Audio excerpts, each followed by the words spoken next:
गुरु की संगत तो सागर के समान होती है।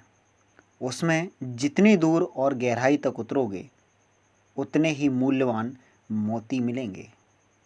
इन्हीं कुछ पंक्तियों के साथ आज आपके लिए संजीवनी बूटी सीरीज़ में टेस्ट नंबर यूपी पैट के लिए 4 आ चुका है आपकी स्क्रीन पर। उसका पहला प्रश्न आपकी स्क्रीन पर शो हो रहा होगा। ये कुछ लाइनें जो हैं प्यारे विद्यार्थियों, आप ज़रूर सोचिएगा। इन जो लाइनों को मैंने अभी शुरुआत में प्रारंभ में बोला है, ठीक है, इसको शांति के साथ सोचिएगा इन लाइनों के बारे में। और आज का ये यूपी पैट का ये प्रश्न का टेस्ट लीजिए, करते हैं। पहला प्रश्न, यूएन महासचिव का कार्यकाल पूछा है, यानी जो संयुक्त राष्ट्र महासचिव होता है महासभा में, उसका कार्यकाल 3 वर्ष, 4 वर्ष, 5 वर्ष या 6 वर्ष।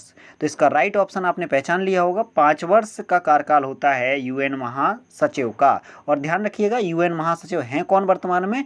एंटोनियो गुटेरस जी हैं। ध्यान रखें, ये एंटोनियो गुटेरस वर्तमान महासचिव। अगला प्रश्न आपकी स्क्रीन पर दूसरा, डॉक्टर जाकिर हुसैन थे भारत के तीसरे राष्ट्रपति, भारत के दूसरे राष्ट्रपति, उपराष्ट्रपति, ए बी दोनों, उपरोक्त में से कोई नहीं। सावधानी से चारों विकल्प पढ़िएगा और राइट विकल्प तक पहुंचिएगा। डॉक्टर जाकिर हुसैन भारत के तीसरे राष्ट्रपति थे और दूसरे उपराष्ट्रपति भी थे, यानी तीसरा विकल्प सही हो जाएगा, ए और बी दोनों।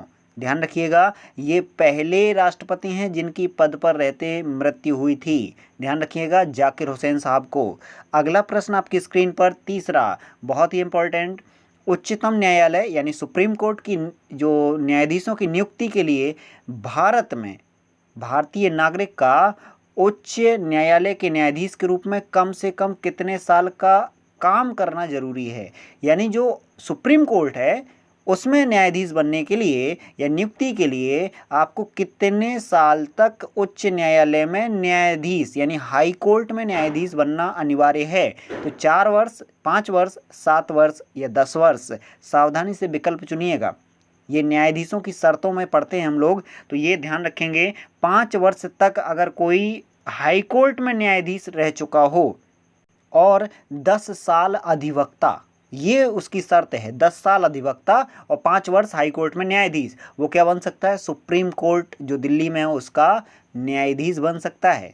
तो आपने पहचान लिया होगा इसका आंसर और समझ भी लिया होगा। अगला प्रश्न आपकी स्क्रीन पर 4, हीरा जो है डायमंड चमकीला दिखाई पड़ता है, क्यों? ये 4 विकल्प आपकी स्क्रीन पर, अपवर्तन के कारण, बहुत महंगा होता है, या रेडियोधर्मिता के कारण, या पूर्ण आंतरिक परावर्तन के कारण। तो इसका चौथा विकल्प ही सही है, संपूर्ण आंतरिक परावर्तन के कारण हीरा हमें चमकता हुआ दिखाई देता है।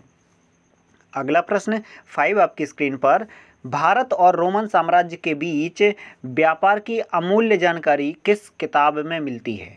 ये थोड़ा सा डीप ले गए हैं क्वेश्चन को, लेकिन है इम्पॉर्टेंट। भारत और रोमन साम्राज्य के बीच आपको कौन सी पुस्तक जानकारी देती है कि व्यापार था? यानी भारत के प्राचीन समाज को, इतिहास को हम पढ़ते हैं तो उस पुस्तक में एक वर्णित है, ये वाली पुस्तक जो है, पेरिप्लस ऑफ द इरिथ्रियन सी। इस पुस्तक के लेखक नहीं है, ये अज्ञात लेखक है, पता नहीं आज तक हम लोगों को। तो ध्यान रखेंगे, पेरिप्लस ऑफ द इरिथ्रियन सी नामक पुस्तक में भारत और रोमन साम्राज्य के बीच जो व्यापारिक रिश्ते थे उसकी जानकारी हमें मिलती है। अगला प्रश्न आपकी स्क्रीन पर 6, दादाजी कोंडदेव ये कौन थे? शिवाजी के पिता, शिवाजी के गुरु, पूना के पेशवा या शिवाजी के मामा? चारों विकल्प पहचानिएगा, इंपॉर्टेंट और सिंपल प्रश्न है। ये जो दादाजी कोंडदेव जी हैं शिवाजी के गुरु थे। ध्यान रखेंगे, दादाजी कोंडदेव कौन थे? शिवाजी के गुरु। अगला प्रश्न आपकी स्क्रीन पर 7, खट्टे फलों जैसे नींबू संतरा में होता है लैक्टिक अम्ल, सिट्रिक अम्ल, ऑक्जेलिक अम्ल या एसिटिक अम्ल? ये ऐसे प्रश्न आते हैं, देखे होंगे आपने, तो पहचानिएगा।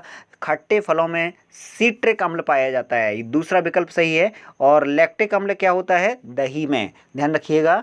अगला प्रश्न आपकी स्क्रीन पर 8, क्लोरोफ्लोरोकार्बन को किस अन्य नाम से जाना जाता है? क्लोरोफॉर्म, मार्स गैस, ग्लिसरॉल या आपका फ्रेयॉन?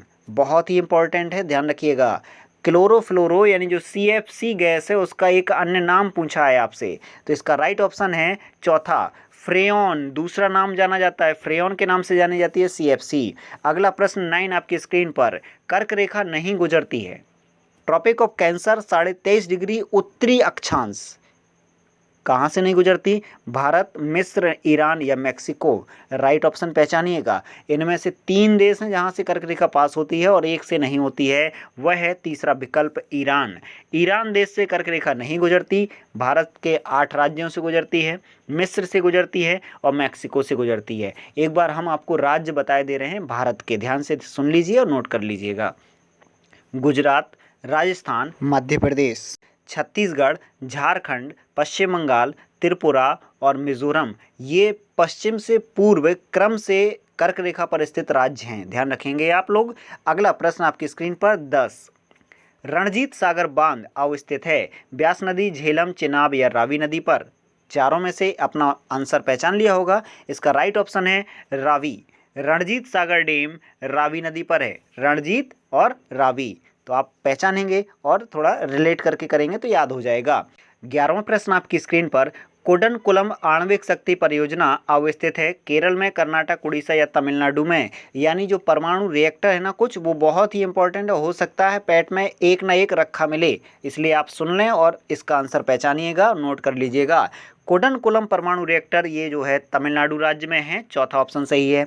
तमिलनाडु में एक और है, कलपक्कम नामक परमाणु रिएक्टर भी कहाँ पर है? तमिलनाडु में, ध्यान रखेंगे। कैगा जो परमाणु रिएक्टर है वो कर्नाटक में है, रावत भाटा जो है वो राजस्थान में है, नरोरा जो है वो बुलंदशहर यूपी में है, तो आप कुछ ये ध्यान रखिएगा। अगला प्रश्न आपकी स्क्रीन पर 12, निम्नलिखित कथनों में से कौन सा सही है? यानी कोई एक कथन जो सही है।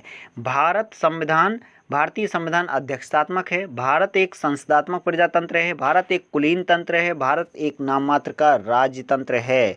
सावधानी से चारों में से एक कथन सही है, तो इसका राइट ऑप्शन है आपका दूसरा। भारत में क्या है? संसदात्मक प्रजातंत्र है, यानी संसद है, लोकसभा और राज्यसभा आपने सुनी होंगी।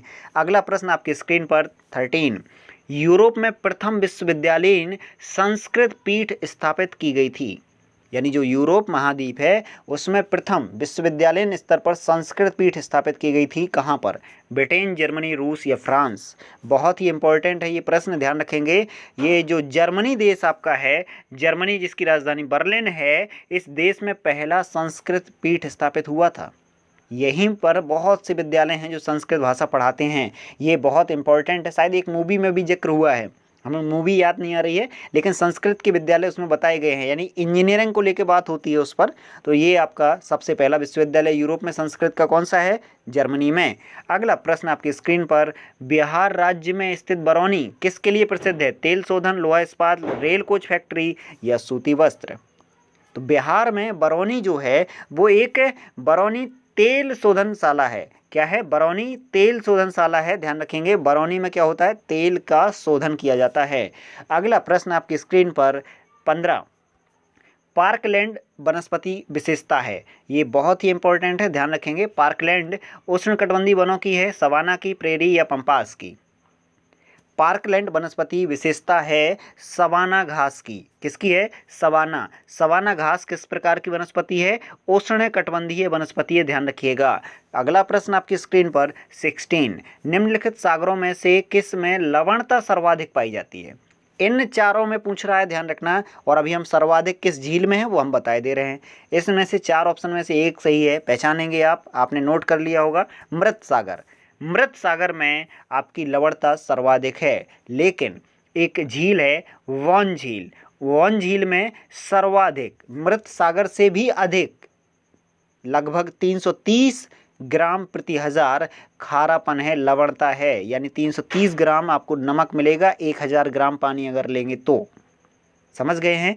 अगला प्रश्न, ये तुर्की देश है उसमें है वॉन झील, ध्यान रखिएगा। अगला प्रश्न 17, निम्नलिखित में से कौन सी दक्षिणी अटलांटिक महासागर की शीतल धारा है? यहाँ बहुत ही इंपॉर्टेंट हिंट है आपकी कि कोई ना कोई एक जलधारा जरूर आ सकती है, इसलिए आप थोड़ा सा पढ़ लीजिएगा। शीतल धारा पहचानिए, दक्षिणी अटलांटिक। एक एस आकार का है ना, तो इस भूमध्य रेखा के इस पार्ट में कौन सी है, दक्षिण वाले में, इस वाले में, ठीक है। तो इसमें कैनेरी है, बेंगुला, अगुल्हास या ब्राज़ील। इसका राइट ऑप्शन आप पहचानेंगे, ये जो बेंगुला है, बेंगुला अफ्रीका तट से दक्षिणी अटलांटिक में प्रवाहित होती है, तो इसका राइट ऑप्शन कौन सा है, दूसरा। लेकिन दक्षिणी अटलांटिक में ये भी है ब्राज़ील, तो ब्राज़ील एक गर्म है, पूछे कौन सी है, शीतल, तो शीतल आपकी हो जाएगी बेंगुला, कंफर्म हो गया है। जबकि कनारी जो है, कनारी आपका उत्तरी अटलांटिक में बहती है, ध्यान रखिए, पश्चिमी अफ्रीका तट से, कंफर्म। अगला प्रश्न है 18, हिंदू मुस्लिम एकता का प्रतीक सुलह कुल उत्सव आयोजित किया जाता है। सुलह कुल उत्सव कहाँ आयोजित किया जाता है, आगरा में, राइट ऑप्शन नोट कर लीजिएगा, आगरा में हिंदू मुस्लिम एकता का प्रतीक सुलह कुल उत्सव मनाया जाता है। अगला प्रश्न 19, निम्नलिखित में से किस राज्य की सीमा बांग्लादेश से नहीं मिलती है, यानी बांग्लादेश जो एक देश है हमारे देश से लगा हुआ, हमारे देश के कौन से राज्य से उसकी सीमा नहीं लगती है, मेघालय, त्रिपुरा, मिजोरम या मणिपुर। आपने पहचान लिया होगा, 19 का चौथा विकल्प सही है, मणिपुर राज्य से आपकी बांग्लादेश की सीमा नहीं लगती है। अगला प्रश्न आपकी स्क्रीन पर 20, निम्नलिखित में से कौन सी मिट्टी चाय के बागानों के लिए उपयुक्त है, यानी जो चाय है उसके लिए सबसे अच्छी मिट्टी, अम्लीय, जलोढ़, क्षारीय या रंगोर। तो राइट ऑप्शन पहचानिएगा, इसका राइट विकल्प है अम्लीय, एसिटिक मृदा सबसे अच्छी मानी जाती है चाय के बागानों के लिए। अगला प्रश्न 21, रमन मैग्सेसे पुरस्कार विजेता पहले भारतीय कौन थे, यानी पहले नंबर के भारतीय जिन्हें रमन मैग्सेसे अवार्ड से सम्मानित किया गया, इंदिरा गांधी, विनोबा भावे, टी.एन. शेषन या किरण बेदी। तो राइट ऑप्शन है इस क्वेश्चन का विनोबा भावे जी। विनोबा भावे वही हैं जिन्होंने भूदान आंदोलन प्रारंभ किया था, ध्यान रखिएगा इन्हें। निम्नलिखित स्थानों में से कौन परीक्षण केंद्र नहीं है, तो 22 क्वेश्चन के आप चारों विकल्प देखिए, भुवनेश्वर, चांदीपुर, चित्रदुर्ग या पोखरण। एक बार थोड़ा सा हम समझा दें, परीक्षण केंद्र की बात कर रहा है, यानी टेस्टिंग रेंज, यानी मिसाइलें कोई परीक्षण करनी होती हैं तो कौन से केंद्र पर करते हैं, भुवनेश्वर, चांदीपुर, चित्रदुर्ग या पोखरण। तो इनमें से एक नहीं है, 3 पर करते हैं, और एक वो है आपका भुवनेश्वर। भुवनेश्वर उड़ीसा की राजधानी है, इस पर आप टेस्टिंग नहीं करेंगे, किसी मिसाइल को रख के राजधानी में दाग रहे हैं। जबकि ध्यान रखें, उड़ीसा का चांदीपुर, कर्नाटक का चित्रदुर्ग और राजस्थान का पोखरण, ये तीनों स्थल भारतीय परीक्षण केंद्र हैं, ध्यान रखेंगे आप। अगला प्रश्न 23, डोडा बेटा पर्वत चोटी किस राज्य में स्थित है। डोडा बेटा पर्वत चोटी जो है बेटा, ये आपका तमिलनाडु, कर्नाटक, केरल या आंध्र प्रदेश। ये डोडा बेटा जो चोटी है वो तमिलनाडु राज्य में है और नीलगिरी की सबसे ऊंची चोटी है। एक बार फिर रिकॉल कर रहे हैं, डोडा बेटा जो पर्वत चोटी है ये नीलगिरी की सबसे ऊंची है जो तमिलनाडु राज्य में स्थित है, कन्फर्म हो गया। जबकि पूरे दक्षिण भारत की सबसे ऊंची चोटी या पश्चिमी घाट की सबसे ऊंची चोटी जो है वो अनाईमुडी है, अन्नामलाई पर्वत में, कन्फर्म। अनाईमुडी है, 2695 मीटर हाइट है उसकी, और ये अन्नामलाई पर्वत श्रेणी में है। अगला प्रश्न आपकी स्क्रीन पर 24, निम्नलिखित में से कौन नवीन पर्वत श्रेणी श्रृंखला है, यानी 4 विकल्पों में से सबसे नवीन पर्वत श्रेणी कौन है, महान, लघु, शिवालिक या ट्रांस हिमालय। तो राइट ऑप्शन पहचान लिया होगा, सिंपल है, इसका राइट ऑप्शन है तीसरा विकल्प, शिवालिक पर्वत श्रेणी, इन चारों में सबसे नवीन है।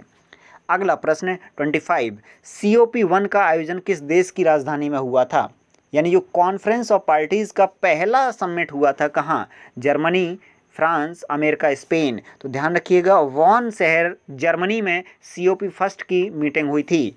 अगला प्रश्न आपकी स्क्रीन पर, 7 रेस कोर्स या लोक कल्याण मार्ग, ये किसका निवास स्थान है। 7 रेस कोर्स पहला नाम था पुराना, लेकिन नया परिवर्तित नाम हो चुका है लोक कल्याण मार्ग। तो ये ब्रिटेन की महारानी का है या भारतीय गृह मंत्री का है या भारतीय राष्ट्रपति का या प्रधानमंत्री का। तो राइट ऑप्शन पहचान लिया होगा, भारतीय प्रधानमंत्री यहाँ पर निवास किया करते हैं। अगला प्रश्न है 27, नार्वेस्टर गर्म नामक स्थानीय पवन किस देश में प्रवाहित होती है, यानी नार्वेस्टर एक पवन है गर्म जो किस देश में प्रवाहित होती है, न्यूजीलैंड, ऑस्ट्रेलिया, मिस्र या अमेरिका। तो राइट ऑप्शन पहचान लिया होगा, न्यूजीलैंड देश में नार्वेस्टर आपकी प्रवाहित होती है। जबकि एक गर्म है चिनूक जो अमेरिका और कनाडा में प्रवाहित होती है, ध्यान रखेंगे, रॉकी पर्वत पर चिनूक हवा गर्म है वो प्रवाहित होती है, जबकि नार्वेस्टर न्यूजीलैंड। अगला प्रश्न 28, लिज ट्रस्ट हम बोल रहे थे करंट अफेयर्स के क्वेश्चन आएंगे तो ऐसे ही प्रश्न होंगे। लिज ट्रस किस देश की प्रधानमंत्री बनी हैं? कनाडा, जापान, ब्रिटेन या जर्मनी? राइट ऑप्शन है आपका ब्रिटेन। हाल ही में ये प्रधानमंत्री पद संभाला इन्होंने, ब्रिटेन का, लिज ट्रस जी ने। अगला प्रश्न 29, भारतीय अर्थव्यवस्था में, यानी अभी अभी परिवर्तन हुआ है, ध्यान रखें, अभी अभी इन द सेंस आपका सितंबर महीने में भारतीय अर्थव्यवस्था विश्व के किस स्थान पर आ गई है? तो 5वें स्थान पर आ गई है, ब्रिटेन को पछाड़ा है, ध्यान रखिए, 5वें स्थान पर आ चुकी है भारतीय अर्थव्यवस्था। अगला प्रश्न 30, आज की वीडियो का अंतिम प्रश्न है। आपने इस वीडियो के प्रश्नों में कितने किए हैं प्रश्न, आपको अपने मन से कितने आए हैं, प्लीज़ एक बार चेक करके मुझे कमेंट बॉक्स में ज़रूर बताइएगा। 2022 में फीफा विश्व कप का आयोजन होना है किस देश में? कतर, यूएई, दक्षिण कोरिया या जापान? राइट ऑप्शन है कतर। कतर की राजधानी ध्यान रखिए दोहा, और यहाँ 2022 में क्या होने वाला है? फीफा विश्व कप, याद रखेंगे आप। और ये अपने अनुभव ज़रूर मुझे कमेंट बॉक्स में लिख भेजिएगा। कैसा रहा ये टेस्ट का, कितने नंबर आए हुए हैं, ज़रूर मुझे बताइएगा। मिलते हैं नेक्स्ट वीडियो में। Okay, thank you for today, thanks for watching video. जय हिंद।